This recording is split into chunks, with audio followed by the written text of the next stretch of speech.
Urban FM 104.5. Urban FM 104.5. Urban FM, la station urbaine, on est avec Jean-Paul. Jean-Paul, bonjour. Bonjour Dafresh. Comment tu vas ce matin? Ça va. Il y a la forme? Oui, ça va. Alors, l'actualité internationale, on est tourné vers où? En fait, aujourd'hui, on va revenir sur la nomination de la première femme noire à la tête de la plus haute juridiction judiciaire américaine, donc la Cour suprême. Il s'agit de Ketanji Brown Jackson, qui a été confirmée jeudi dernier par un vote du Sénat. Il faut savoir qu'aux États-Unis, évidemment, la Cour suprême, c'est comme je l'ai dit, la plus haute juridiction judiciaire. Elle traite des questions sociales et sociétales, surtout. C'est elle qui donne, si tu veux, si tu veux, en matière d'orientation juridique. Et c'est elle qui permet si tu veux, de faire évoluer ou parfois de conserver certaines idées ou certaines valeurs. Et donc, tout part déjà du mois de janvier dernier, où le juge à la maison de branche, le juge à la Cour suprême, Stephen Breyer, avait donc décidé de prendre sa retraite. À l'époque, il faut savoir qu'il est âgé de 83 ans. Et en général, les juges de la Cour suprême sont nommés à vie, mais ils ont aussi la possibilité, pour ceux qui le souhaitent, de demander à quitter la Cour suprême pour des raisons personnelles. En l'occurrence, ici, le juge Stephen Breyer a décidé, lui, de prendre sa retraite parce que il estimait qu'il était fatigué et que, évidemment, il laissait donc la place à une autre personne. Et donc, comme aux États-Unis, on a un système semi-présidentiel, c'est-à-dire que le président ne gère pas seul, ou toutes les décisions ne se prennent pas seules, elles se font toujours en accord avec le Congrès. Et c'est la raison pour laquelle, dans la pratique, lorsque l'on remplace un juge à la Cour suprême, soit parce que ce juge est décédé, soit en l'occurrence parce qu'il a décidé de se retirer, de prendre sa retraite, c'est au président de nommer le prochain juge à la Cour suprême, mais c'est au Sénat de valider cette nomination-là. Et donc, à chaque fois, si le Sénat ne valide pas, le choix n'est pas entériné. Et depuis la longue histoire de cette institution, il faut savoir que la Cour suprême existe depuis 223 ans, donc c'est une vieille institution. Ketanji Brown Jackson, c'est la 115e juge nommée à cette fonction. Et il faut savoir que sur les 115 juges qui ont été nommés à cette haute fonction, il faut savoir qu'il n'y a eu que 2 Noirs de toute l'histoire de cette institution et il n'y a eu que 5 femmes. D'accord ? Et sur les 5 femmes qui ont précédé, sur les 4 femmes qui ont précédé Ketanji Brown Jackson, les 4 étaient blanches. Et donc, elle est la première femme noire à occuper ce poste-là. Et donc, pour les Américains et surtout pour Joe Biden, c'est un signal fort qu'il veut envoyer, surtout à l'endroit de la communauté afro-américaine. Il ne faut pas l'oublier qu'il y a il y a 2 ans, c'est la communauté afro-américaine qui lui a permis d'arriver au pouvoir. On en avait parlé ici, lorsqu'ils avaient commencé les primaires démocrates, Joe Biden avait très très mal commencé. C'est quand ils avaient démarré dans l'Iowa, dans le Delaware et tout ça, Joe Biden avait mal démarré. Et c'est lorsqu'ils étaient arrivés dans des États où on avait une très forte population noire, la Géorgie avec Atlanta, la Caroline du Sud, la Caroline du Nord. Donc lorsqu'on est arrivé dans les États sudistes, la Louisiane et autres, c'est là où on a vu véritablement une agrégation des communautés afro-américaines vers la candidature de Joe Biden. Mais ça, c'est normal parce qu'il a été pendant 8 ans le vice-président de Joe Biden. Et donc, il y a cette espèce de filiation-là politique qui s'est tout naturellement, qui a glissé. Donc, au nom de Barack Obama, Joe Biden a su capter, si tu veux, cet électorat noir-là. Et par conséquent, il a lancé des signaux très très forts à l'endroit de cette communauté afro-américaine. Il a nommé une vice-présidente noire.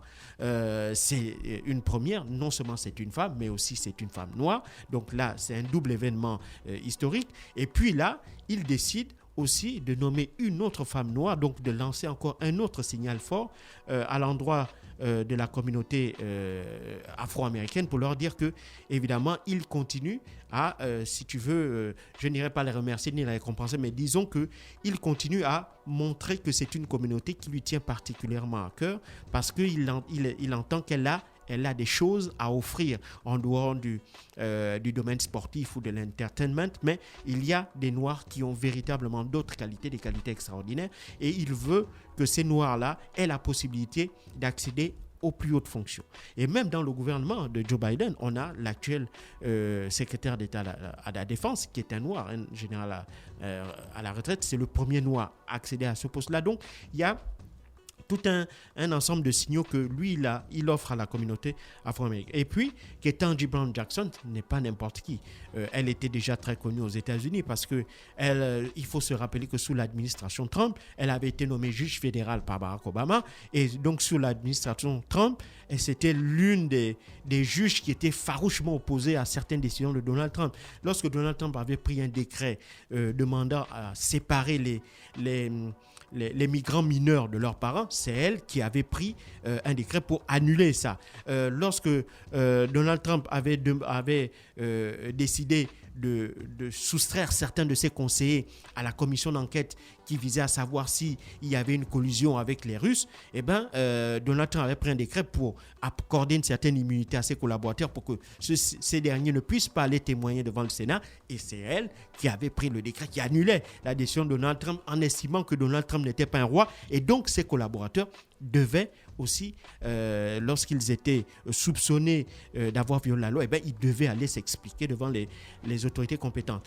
Et puis, Ketanji Brown Jackson aussi, c'est une femme qui connaît très bien la Cour suprême puisqu'elle n'était autre que l'assistante du juge Stephen Breyer qui a pris sa retraite. Et donc, elle ne fait que remplacer son mentor. Et il semblerait même que c'est Stephen Breyer qui ait glissé le nom de Ketanji Brown Jackson à Joe Biden en disant que c'était vraiment une femme qui avait de très très grandes qualités. Elle est d'abord issue d'un milieu, la classe moyenne noire, parce que sa mère était enseignante et son père aussi était avocat. Et donc, elle a grandi dans le milieu du droit. Elle est diplômée d'Harvard, comme un certain Barack Obama.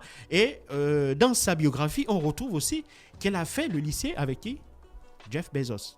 Donc, c'est quelqu'un c'est clair. Voilà. Donc, c'est une femme aussi. Donc, ça veut dire que c'était pas n'importe quel lycée. Non, c'est pas n'importe qui. Et donc, elle est donc fort de tout ce passé-là. Elle a aussi été avocat commis d'office durant 2 ans.